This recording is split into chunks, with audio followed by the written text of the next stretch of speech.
After Hitler was defeated, I anticipated being shipped immediately to fight the Japanese, but I had never been to Paris, and now it looked like I never would. I told myself, what the hell, I'm going. What's the army going to do? Kill me before the Japanese do? So I went to Paris for several days. When I got back, I was told to report to the captain. I saluted and stood at attention. He asked me if I had been AWOL, and I said, yes, sir. He then asked if I wanted court-martial or to ship out, and I said, ship out, as he knew I would. He ordered me to get on the truck out front. I was sure it would go to a seaport, and I would go to Japan. It drove and drove, and in the middle of the night, stopped in front of a big hotel in downtown Paris. I was told to get out. I was to be stationed there. Of course, the captain knew where I was going for my punishment.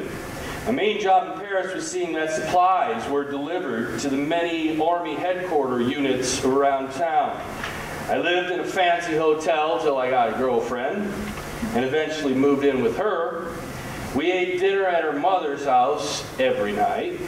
Before dinner, I'd drink aperitifs, and then wine with dinner, followed by coffee and Calvados. By then, I was half drunk.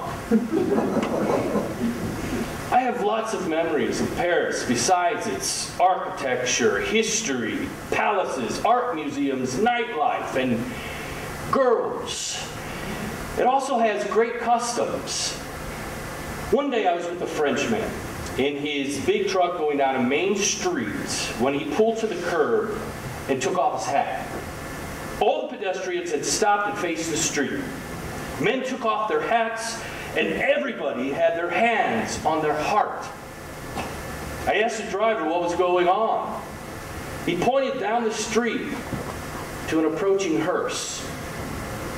I don't remember any procession, and certainly no escort. I was and am still impressed today. Today, when I pull off the road and stop when I see a funeral procession, I sometimes nearly get run over.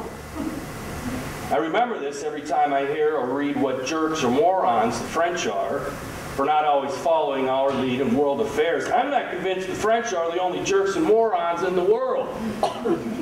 I was a soldier in Paris about 7 months, and I only remember 2 occasions when I was treated with disrespect.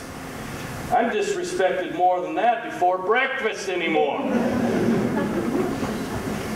One time when I was riding the metro late at night and someone banged my shoulder with an umbrella. It was an old woman who didn't want to walk around me.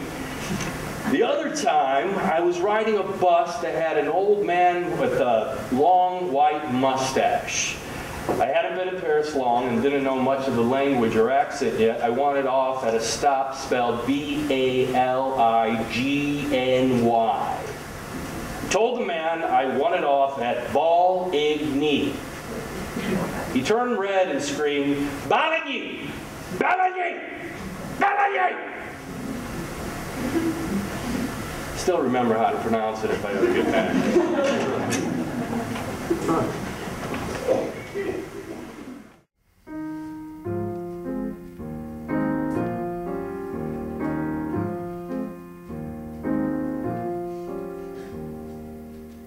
A lady known as Paris, romantic and charming, has left her old companions and faded from view.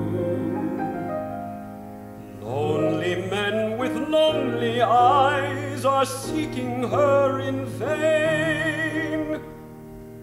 Her streets are where they were, but there's no sign of her.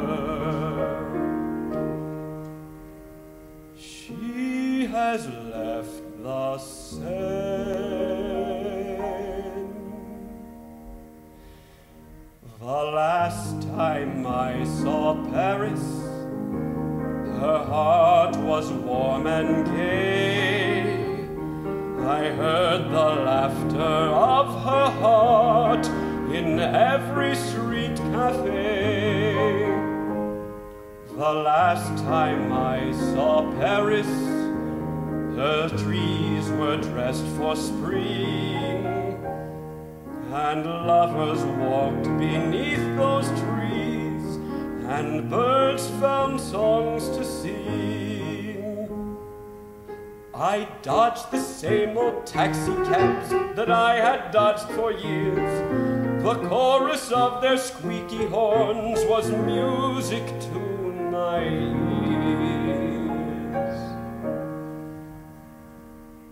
The last time I saw Paris, her heart was warm and gay. If ever they should change her,